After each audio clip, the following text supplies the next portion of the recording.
Attraction is one of the most fascinating aspects of human psychology, a force that shapes our relationships, influences our choices, and even determines the course of our lives.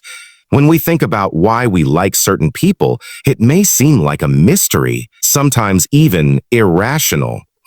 We may find ourselves drawn to someone instantly, while feeling indifferent or even repelled by others. This phenomenon has captivated scientists, philosophers, and everyday individuals for centuries.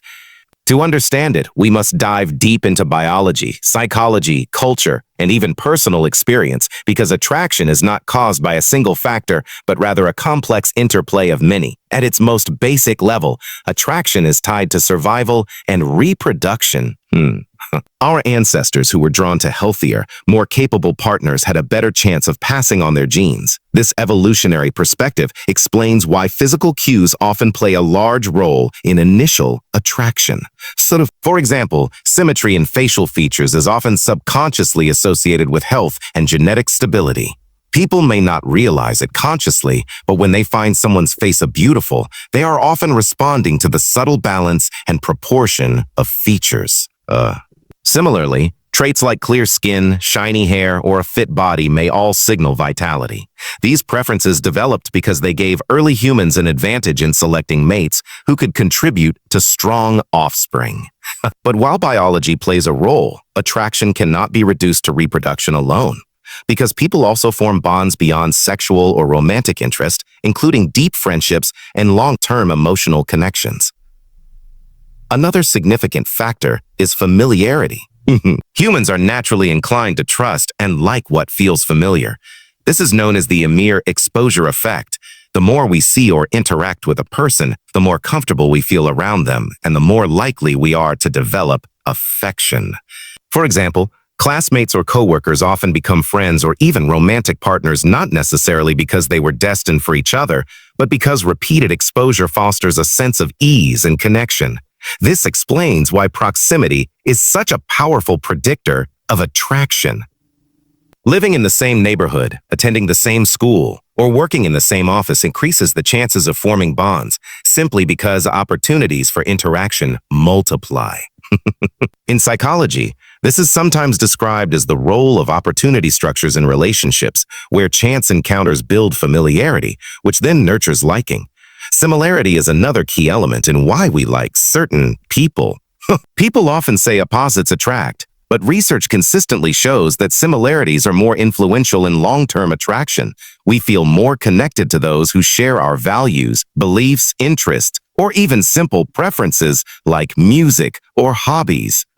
This is because similarity validates our own identity. When we meet someone who thinks like us or enjoys the same activities, we feel a sense of understanding and belonging. It reassures us that our worldview is not isolated.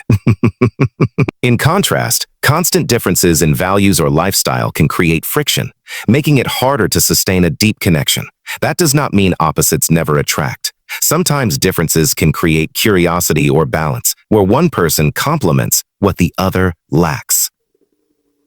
But for enduring relationships, similarity is often the glue. Beyond similarity, reciprocity is an incredibly powerful force.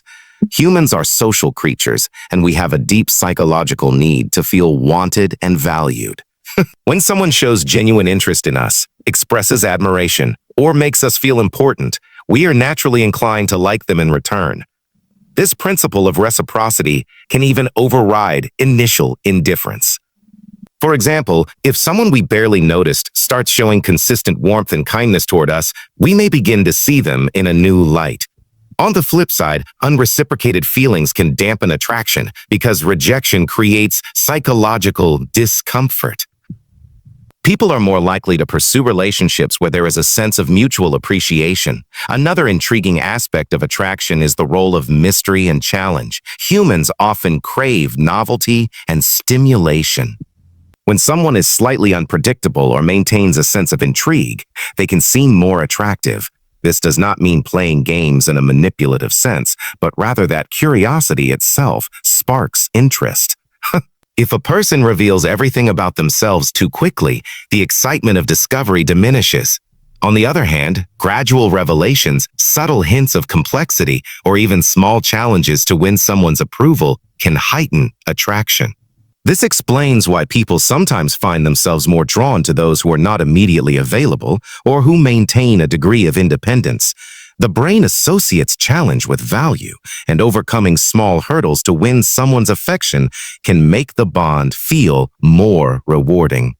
Personality also plays a central role. While physical appearance may ignite initial attraction, it is personality that sustains it. Traits like kindness, humor, confidence, and emotional intelligence consistently rank high in what people find attractive.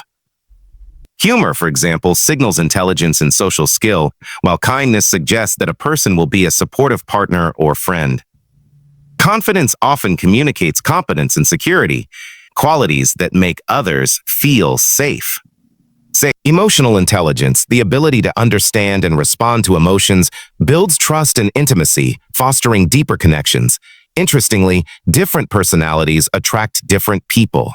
For some, a quiet, thoughtful nature may be deeply appealing, while for others, an outgoing, adventurous personality is irresistible. Attraction is therefore not universal but shaped by individual preferences and personal experiences. Cultural and social influences also shape whom we find attractive. Beauty standards vary widely across societies and change over time. What one culture considers appealing may be seen as unremarkable in another. For instance, in some societies, fuller body types are admired because they symbolize wealth and health, while in others, slimmer figures are idealized. Media plays a huge role in amplifying certain traits, often shaping public perception of attractiveness. Movies, advertisements, and social platforms showcase particular looks, styles, or behaviors that then influence how individuals view potential partners. But culture does not just affect physical ideals, it also shapes personality traits we value. In individualistic cultures, independence and assertiveness may be admired, while in collectivist cultures, harmony and modesty may be more attractive. Beyond culture, timing and context influence attraction as well. The same person may seem more or less appealing depending on the circumstances. For example, someone who offers support during a difficult time may become more attractive because their presence provides comfort and stability. Similarly, people are often more open to attraction when they feel happy, confident, or secure, while stress or preoccupation can make them less receptive. Even something as simple as environment can play a role. Studies have shown that people are more likely to form romantic connections in exciting or stimulating settings, such as concerts or amusement parks, compared to neutral environments like waiting rooms. The heightened arousal in these environments can transfer onto the person, intensifying attraction. Another layer is attachment style, which develops from early relationships with caregivers. People with secure attachment tend to feel comfortable forming close, trusting bonds, and they are often drawn to others who provide the same.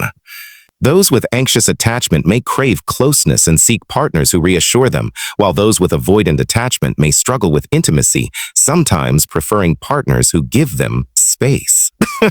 These patterns, though unconscious, greatly affect whom we find appealing because they resonate with our emotional needs and fears. In many cases, people are drawn to partners who mirror the dynamics of their early experiences, even if those dynamics were not always healthy. This is one reason why attraction can sometimes feel irrational, because it is shaped not just by conscious choice but by deep-seated patterns from our past. Self-perception also influences attraction. How we see ourselves often determines whom we find appealing. People with high self-esteem may seek partners who reflect their confidence and self-worth, while those with lower self-esteem may settle for relationships that reinforce their insecurities. In some cases, individuals are attracted to people who represent an ideal self, someone they aspire to be like. For instance, a shy person may be drawn to someone outgoing because that quality represents a part of themselves they wish to develop. At the same time, people often choose partners whose attractiveness or social status feels a match to their own, a phenomenon psychologists call the matching hypothesis.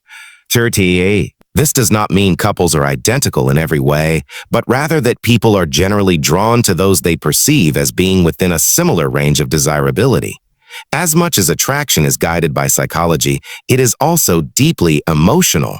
And sometimes it is difficult to explain why we feel drawn to someone. A small gesture, a certain laugh, or even the way someone looks at us can spark feelings that defy logic. These moments highlight that attraction is not purely scientific. It is also an art, a subjective experience that cannot always be measured. Love stories throughout history emphasize this mystery, the spark or a chemistry that seems to connect two people instantly. While science can outline the factors involved, it cannot fully capture the magic of human connection. Attraction also evolves over time. What initially draws us to someone may not be the same reason we stay with them.